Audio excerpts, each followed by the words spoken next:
Tuesday, December 20th, coming up live on The View. It's a full day of the real-life hot topics making headlines. And Crystal Renn is telling you how she almost starved herself to death to fulfill her dreams of walking down the runway.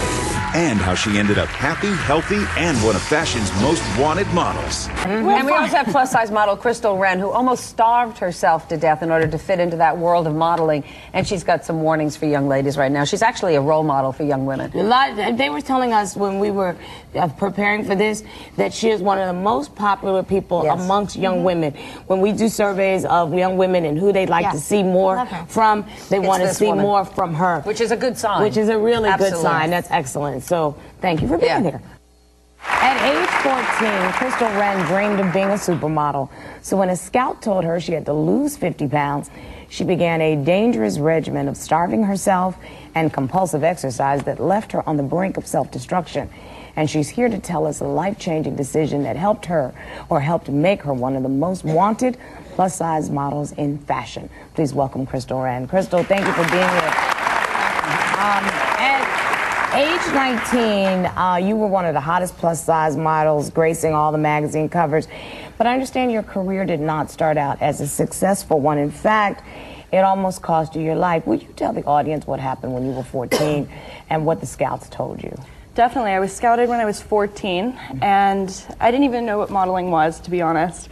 And then my mother brought me to an etiquette school, and this guy was there, and he told me, oh, you could be a model, and he explained it all to me. And he said, but you have to, lose weight.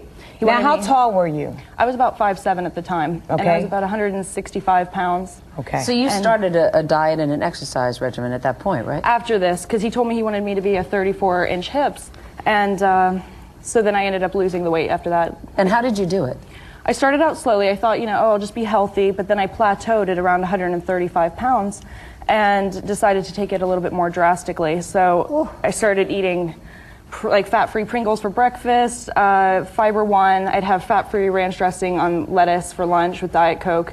And then so no nutritional balance? No, not at all. And you were exercising like a fiend, right, at the same time? 2 hours at least in the afternoon, and I rarely skipped a day, only if I was extremely tired from so you the night before. So you had an eating disorder? Oh yeah, definitely. Developed it for the scout. Do you think that most models have eating disorders?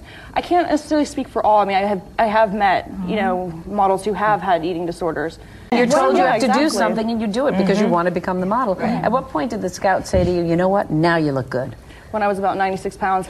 Really? At 5'7"? No, actually at that point I was 5'9". Oh my gosh, because you'd grown in the interim. So when did you say to yourself, as a lot of anorexics do not, this is going to kill me? Yeah. And how did you change? Well, I had just done an 8-hour workout on Saturday, and I remember walking out and my muscles were giving way. It felt like they were deteriorating. I could barely walk home, and I lived around the block.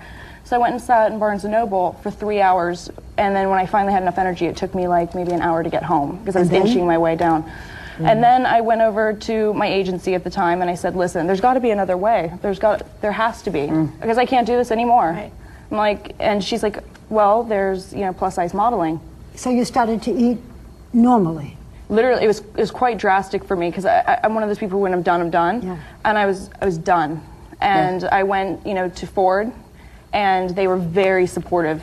Like without them, it would have been so much more difficult. But they're very that's nice to hear. So what size is a plus-size model?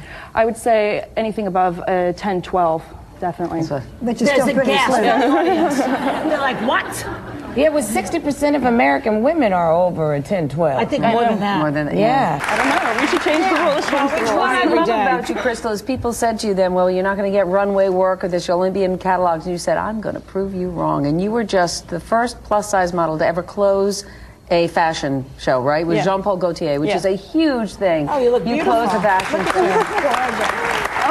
show.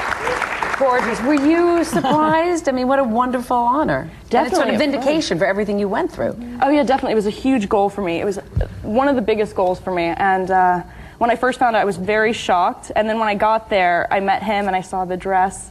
and I was so happy. I really was. It was definitely a dream. Yeah, I'm telling you, and I got news for you. I envy those curves. You look so good. Thank you. Yeah, Thank you very much. That is, ooh, That's the look. I want to walk like that one day. Thank you very much. Great job. Our thanks to Crystal Renn. When we come back, it is day 9 of the 12 days of Christmas at the View, so that means you guys are all getting a gift. We'll be right back.